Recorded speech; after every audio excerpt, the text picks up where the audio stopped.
And now we demand you tell your audience to go vote for who we want them to vote for. Yeah. F you. F you. I am not doing anything. So Candace Owens just declared she regrets voting for Trump, calling his administration occupied by foreign interests.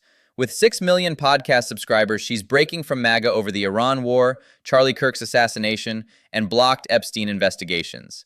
This represents a massive fracture in the conservative movement. Look, we have the Republican Party, we have a Democrat Party, and then we have the Knesset Party, and they've infiltrated both of the parties actually. And what's happening right now is left and right. People are saying no to that. The reasons might be different, but it's a populist movement one way or the other. The Knesset Party reference is dead on. Israel's parliament essentially has veto power over American foreign policy. This aligns perfectly with Trump's original 2016 populist message about the uniparty establishment. Both parties serve the same foreign masters while Americans get endless wars. And it's hilarious to me that they think after me watching Charlie Kirk get assassinated, them spitting in our face and telling us that it's raining about everything that happened here, the viciousness that they themselves directed toward me in the aftermath. I mean, if people are like, they tried to say that I didn't even know Charlie. I mean, it was they were so intent on making sure that not one drop of Candace being anti-Israel was a part of his legacy, that they just lied. They lied in a way that for the grief that I was going through, I'm not a crier. I mean, it was a lot. I couldn't eat, I couldn't sleep. It was a lot for me to go through. And I look back and I'm like, wow, the nastiness of them doing this. Charlie Kirk was assassinated at Utah Valley University in September 2024 while investigating foreign interference. The establishment immediately tried scrubbing his anti-Israel positions from his legacy. Attacking someone while they're grieving a murdered friend shows how desperate they were to control the narrative. And then a couple of weeks later being like, and now we demand you tell your audience to go vote for who we want them to vote for. Yeah. F you. F you. I am not doing anything. The sheer audacity here is breathtaking. They character assassinate you during your grief, then weeks later demand you mobilize your audience for their candidates. This is textbook abuser behavior. Tear you down, then expect compliance. The establishment thinks loyalty only flows upward. Here's the way it works, and here's how common sense is, okay? You tell me I can do this job. I can build your house. I can do this. I hire you, okay? I get behind it. I say, okay, I hire you. Go do that job. You then don't do it. You look at me and you say, Epstein who? Okay, you're at the top of the FBI and you say, oh, these are the real messages. You're blocking people, as Kash Patel is, from looking into Tulsi's team and Joe Kent. You saw this playing out in the news. They won't even let them look into whether or not foreign people could have been involved in this. And then you're like, and now go get out more people to vote so that we stay in power. No, buddy. Okay, in your famous words, you're fired, as far as I'm concerned. Okay. The contractor analogy is perfect. Trump promised to drain the swamp, investigate Epstein's network, and end foreign wars. Instead, Kash Patel gets blocked from investigations, Epstein files stay sealed, and we're bombing Iran. When contractors don't deliver, you fire them. And so I don't know what's around the corner, but I do know that my platform is not yours, okay? My platform belongs to the truth, left and right, okay? And so it was just incredible to me. With 6 million subscribers, this platform independence matters enormously. Unlike controlled opposition figures, there's no party apparatus that can cut off funding or access. This is why establishment media is hemorrhaging viewers.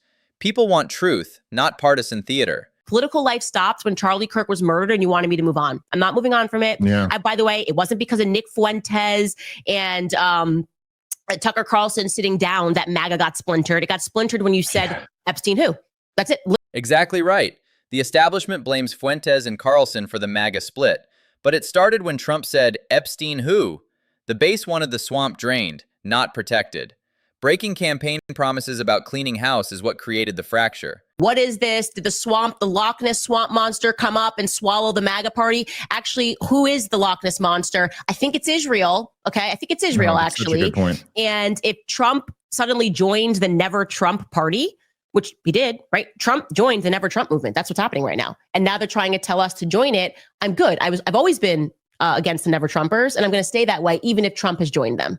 This is explosive, claiming Trump joined the Never Trump movement by abandoning his base for neocon policies. The Iran war that started February 2026 proved Trump became everything he campaigned against. The outsider became the ultimate insider. You didn't want war, and we were totally fine. Like the pro-Israel, he's always been pro-Israel, but it wasn't a relevant topic in the way that it is today. Like, are you going to stand up when Bibi Netanyahu says that he immediately wants your bombers to go take out, and like you just go do it, and you were going to do more? If Charlie Kirk didn't stop it, you were actually going to do more. That seems pretty corrupt to us. Like the way that Bibi Netanyahu is just on camera being like, we're going to take over. I need this deal to go through with TikTok. And you're not saying anything. The Iran war timeline is crucial here. It started February 2026 after Netanyahu's demands for immediate bomber support. Charlie Kirk's investigation into foreign interference likely prevented even worse escalation before his assassination. Trump's completely isolated from his original base now. You got Pam Bondi, who's like blanking us on Jeffrey Epstein, but responding to like a kid that gets shoved by a girl on a college campus. He's wearing an IDF, so he's basically like wearing an IDF shirt, asking for it, and a girl gives him a little shove, and it requires Randy Fine and Pam Bondi to respond within minutes. You can't figure out the Epstein thing, but we've got like literally an Amber Alert. The feds are like able to answer quick. Like, I'm sorry, this is a joke. This is not what I voted for, and you're not going to struggle sashimi into they're like using the ghost of Charlie Kirk. Pam Bondi's priorities expose everything. Radio silence on Epstein investigations, but immediate federal response to someone pushing a kid wearing an IDF shirt. American children get trafficked while foreign interests get Amber Alert protection. The occupation is complete. This is what Charlie would want. This is what Charlie would want. It's like, was I born yesterday? I don't know. But all I know is that I don't care what happens. You're going to have to work for our vote. When we elect you, we're electing you for a certain job. You don't deliver on that job. Joke's on you. And I think right now the Trump family is feeling that. Using Charlie Kirk's memory to justify policies he died investigating is grotesque manipulation. Kirk was assassinated specifically because he was exposing foreign interference. Now they're invoking his ghost to demand compliance with the same forces that killed him. Okay, I'm not a Nick Fuentes fan. Why can't Nick Fuentes have a platform? Why can't he have a conversation? Why can't he talk to Dave Smith and Tucker? The free market works like this, by the way, okay? If his ideas suck, then Nick Fuentes will be beaten the free markets. I don't need Nick Fuentes censored. I need you to actually deliver on your promises so that Nick Fuentes he wouldn't have a platform unless you guys were lying about something, right? Like you're lying about something where people feel like they're not getting the truth from this person and they're going and they're listening to more of Nick Fuentes. They sense that you're a liar. And so stop talking to me about this is Nick Fuentes' the grapers, the anonymous frogs on the internet. This is their fault. No, this is your fault for not delivering on your promises. And one of those big promises was to protect speech. Okay. This nails the free speech principle perfectly. She's not endorsing Fuentes personally, but defending his right to speak. Trump promised to protect speech, then his DOJ targets dissidents. When mainstream voices lie, people seek alternatives. Censorship creates the problem it claims to solve. It's occupied. Everybody can see this is an occupied administration. And I love how they're I think right now I'm trending on X over this. So Candace Owens says she regrets her vote. You're not going to shame me for saying everything you're doing is unacceptable. Try a mom on the Epstein stuff, okay? Try a mother. If you think I care more about loyalty to the MAGA cause than I care about pedophiles in positions of power getting away with it, you are out of your mind. The occupied administration claim is trending because it resonates. People see their government serving foreign interests over American ones. As a mother, the Epstein cover-up becomes personal.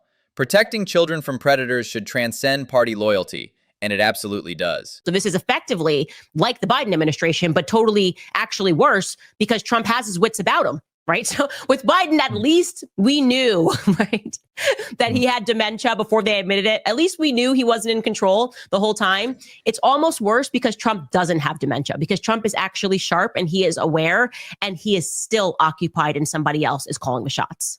This distinction is devastating but accurate. Biden's cognitive decline meant unelected handlers ran things. Trump's sharp and aware, making his betrayal conscious and deliberate. A demented puppet is bad.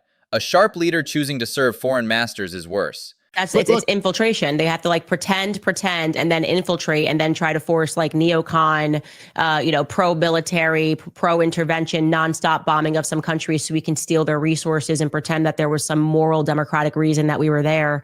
And people are awake to it. So I do wonder, it seems like they're playing checkers. It's nobody's believing that you're original MAGA. The neoconservative playbook never changes. Infiltrate, co-opt popular movements, then redirect toward foreign wars disguised as democracy promotion. The Iran war follows this exact pattern. People recognize the scam because they've seen it repeatedly in Iraq, Afghanistan, Libya. Like, I would never allow my sons to sign up for the military when the decisions are made in Tel Aviv of whether or not they're going to die. So all this rah-rah pro-American. No, it's not. It hasn't been pro-American in a very long time. We see that. We saw that recently. And the reality is they need America because they don't have enough bodies. They have enough corruption. They have enough evil. They don't have enough bodies. And this is why they're trying to commit you to their cause ideologically, because you are the slaves that are supposed to go over and die, when they drop bombs and say that they're spreading democracy, but they're actually in Afghanistan having people guard the poppy seeds so that they can cause the opioid crisis. The Afghanistan poppy example is damning. American soldiers literally guarded opium fields that fueled the opioid crisis back home. Foreign wars serve foreign interests while American families pay the blood price. Military families are finally seeing through the democracy promotion lie. Keep talking about Israel, keep talking about Tel Aviv, keep talking about Bibi Netanyahu, keep talking about homeschooling, keep talking about the military-industrial complex, and we will win. They are at the beginning of the end of their domination over American minds. The transparency strategy is working. That's why they demand censorship of Israel criticism and military-industrial complex exposure.